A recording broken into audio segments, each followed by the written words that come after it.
और चुनावी घमासान से पहले फिर शुरू हो गया है हिंदू मुसलमान। केंद्रीय मंत्री गिरिराज सिंह ने अवैध मदरसों का मुद्दा उठाया और बिहार की महागठबंधन सरकार पर बड़ा आरोप लगाया। गिरिराज सिंह के बयान क्या है सियासी मायने, देखिए इस खास रिपोर्ट में। पहले जाति गणना और फिर आरक्षण बढ़ाने वाला दांव। नीतीश सरकार ने जब लोकसभा चुनाव के लिए एजेंडा सेट किया तो बीजेपी ने भी हिंदुत्व कार्ड चली। कमान संभाली केंद्रीय मंत्री गिरिराज सिंह ने।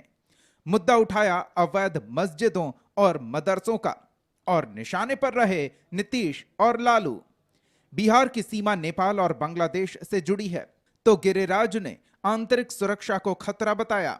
कहा कि बिहार में अवैध मस्जिद और मदरसों की संख्या लगातार बढ़ती जा रही है और कई इलाकों में आतंकी संगठन पीपल्स फ्रंट ऑफ इंडिया यानी पीएफआई सक्रिय है।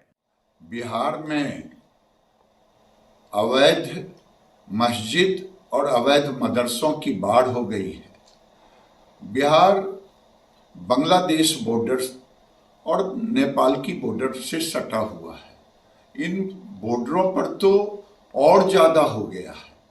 जो आंतरिक सुरक्षा केवल बिहार के लिए नहीं बल्कि देश के लिए खतरा पैदा कर रहा है।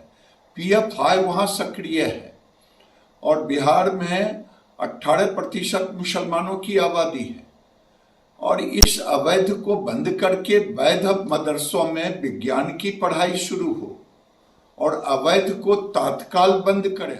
गिरिराज ने मदरसों पर सवाल उठाया है तो जानते हैं कि मदरसा में किस चीज की पढ़ाई होती है। मदरसा में पढ़ने वाले छात्रों को इस्लामी शिक्षा दी जाती है। इनमें कुरान, हदीस, फिकाह और इस्लाम से जुड़े दूसरे विषयों की पढ़ाई होती है। यहां दीनी तालीम यानी मजहबी शिक्षा भी दी जाती है जिससे इस्लाम धर्म के बारे में जानने में मदद मिलती है। मदरसा में पढ़ने वाले छात्रों को डिग्री भी दी जाती है और ये छात्र मस्जिद के इमाम, मौलाना, मुफ्ती बनते हैं। गिरिराज सिंह ने अवैध मदरसों को बंद कर विज्ञान की पढ़ाई शुरू करने की मांग की है। बिहार के मुसलमानों की आबादी का जिक्र करते हुए गिरिराज ने कहा कि तुष्टीकरण की नीति भारी पड़ सकती है। वोट की लालच में नीतीश जी बहुत हो गया। अब बिहार और देश के हो रहे खतरों पर भी विचार करें। अगर ऐसा नहीं किए तो आने वाले दिन में 20 साल होते होते बिहार के लोगों के धन और धर्म भी खतरे में पड़ जाएंगे और इसके लिए दोषी आप और लालू यादव होंगे। मैं यही बार बार कह रहा हूं, आप तुष्टीकरण की निद्रा से उठे।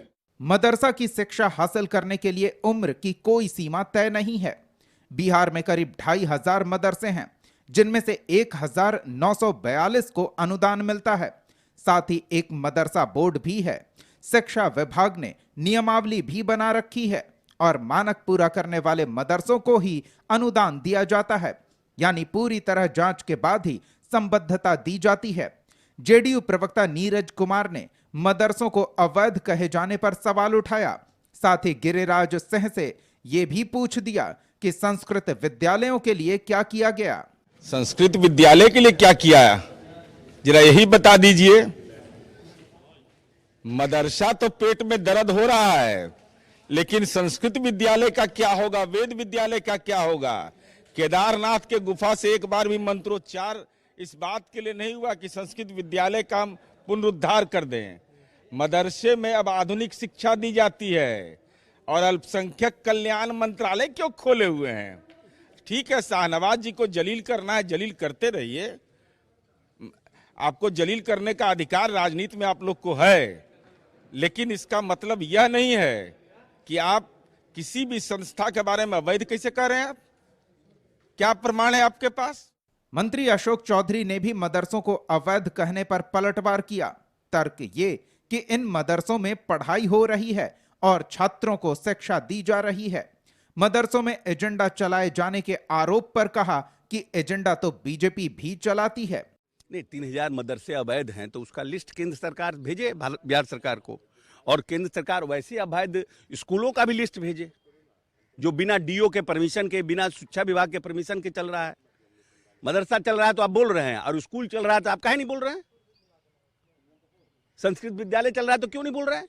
अरे कोई भी अवैध चला रहा है, बच्चों को ही पढ़ा रहा है ना भाई, बच्चों को ही ना पढ़ा रहा है, फिर इसमें क्या विदंगड़ा करना? शिक्षा की शिक्षा कह रहे हैं आप। कहना कि एक एजेंडा चलता है उन मदरसों में, विशेष एजेंडा चलता है। ये सब विदंगड़ा है लोगों का। विशेष आप नहीं चलाते हैं विशेष एजेंडा, आप क्या करते हैं?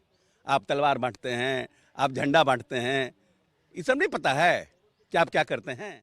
जेडीयू नेता भले ही विरोध कर रहे हों, लेकिन पूर्व सीएम जीतन राम मांझी ने गिरिराज के सुर में सुर मिलाते हुए कहा कि कई मदरसे ऐसे हैं जहां अवैध काम होते हैं। एकदम होनी चाहिए, अगर नहीं होती है तो इसका मतलब है तुष्टीकरण की राजनीति लोग करते हैं। अवैध होता है, और गलत कार्य में जो लिप्त होते हैं वो गलत कार्य राज्य के लिए, जनता के लिए, देश के लिए कभी भी वो हितकर नहीं हो सकता है। तो जो राज्य का हित चाहता है, देश का हित चाहता है, तो अहित चाहने वालों का खात्मा करना ही चाहिए। और अगर मदरसा में इस प्रकार की बात होती है जो अवैध चल रहा है तो निश्चित रूप में उसको बंद करना चाहिए। बात मदरसों से शुरू हुई और एजेंडे पर आ गई। सामने चुनाव है तो कोई भी राजनीतिक दल किसी मुद्दे को छोड़ना नहीं चाहता। महागठबंधन ने जहां जाति वाला दांव चला है तो गिरिराज सिंह हिंदू मुसलमान वाला कार्ड खेल रहे हैं। ब्यूरो रिपोर्ट, कशिश न्यूज।